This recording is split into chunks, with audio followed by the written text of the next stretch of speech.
Wow. They were a lot nicer to me than I really thought they would be. So thank you for not going there, particularly Charles. As he mentioned, we're fraternity brothers. And, you know, you do some things when you're 18 and 19 maybe you wish you hadn't have done. But thank you very much. And President Finfus, thank you.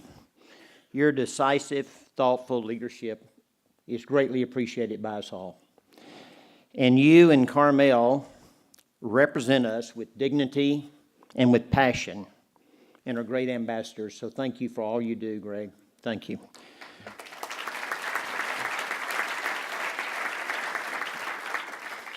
John Massey and Dale Williams and Charles, thank you. I appreciate you greatly and value your friendships.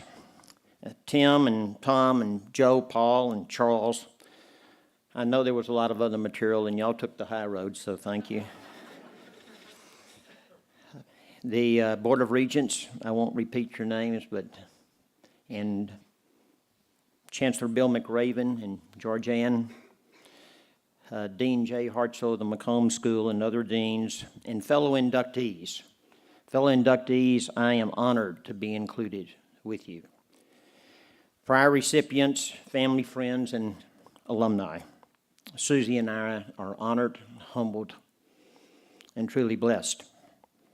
Humbled because when you look at the individuals in the orange jackets, you recognize the impact that they've had on our state, our nation, and in many cases the world, and the significance that they continue to have with our great university. When the Texas Exes mailed me this jacket so I could have it altered, I asked Susie to go with me to the tailor. Then I asked her to try it on. And she did, and I hugged her and told her that she deserved at least half the coat.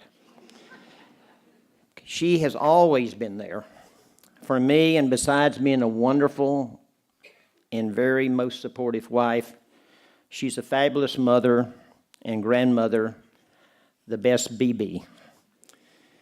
We're blessed that our two children, John and Elise, and their spouses, Emily and Jonathan, are here. You each are special. We love you. And our 5 grandchildren, Luke, Caroline Brooks, Jack, and Ellie. We love you and thank you for sharing this evening with BB and Boots. But I do have 2 that occasionally, for whatever reason, call me Beats. Most of us know that whatever success we might achieve in life is largely attributable to supporters and to mentors, and that's certainly true for me. One of my most and ardent supporters, John H. Duncan, was supposed to be here tonight in his orange jacket, but John can't join us, so he's watching on the Longhorn Network. So thank you, John and Brenda, for 40 years of friendship and support.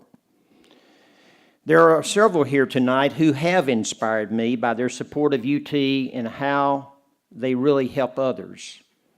Mike Myers, John Massey, David Beck, Charles Matthews, to name a few. I only hope that I can inspire as you have inspired me. Importantly, this is where Susie and I met. Many of our friendships started at Texas or developed through our association with various university groups through the years. These friendships are very special to us. I grew up in Overton, a town of 2,000 with 28 in my graduating class, thus my East Texas accent. While my parents had little to no college education, they were insistent and most supportive that I do. But as importantly, my parents, by example, taught me to apply myself, to work hard, to be respectful of others and their opinions, and even though they did not have much themselves, to care for those less fortunate. I try to do that. While I had primarily been involved in a number of charitable and civic organizations in Dallas, I was only somewhat involved at UT for a number of years. but I had really never gotten engaged, nor probably felt that I could make a difference.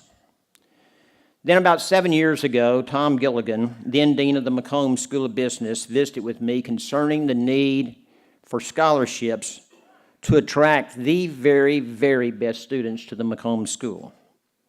From that discussion, we started the McCombs Scholars Program, and it has been very successful.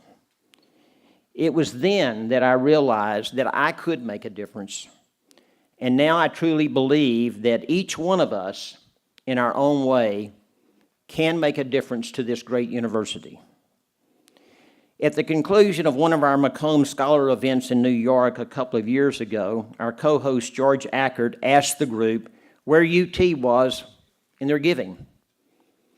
Was it in the top 3 to 4?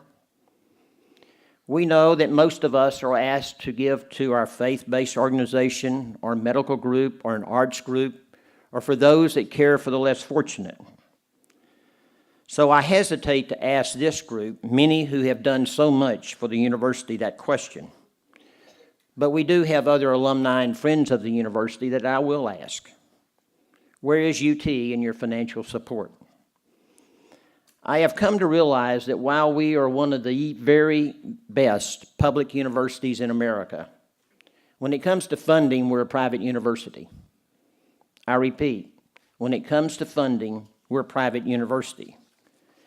The university not only needs our support, but is dependent upon our support, and we have an obligation to pay back.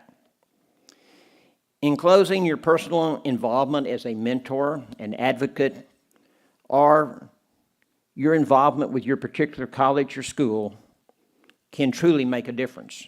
Your financial support is essential and will make a difference. When you participate and you give, you will receive the happiness, the joy of knowing that you made the difference in the life of a student, a faculty member, or a program at this university. Susie and I are honored and humbled, and we thank you for this great honor.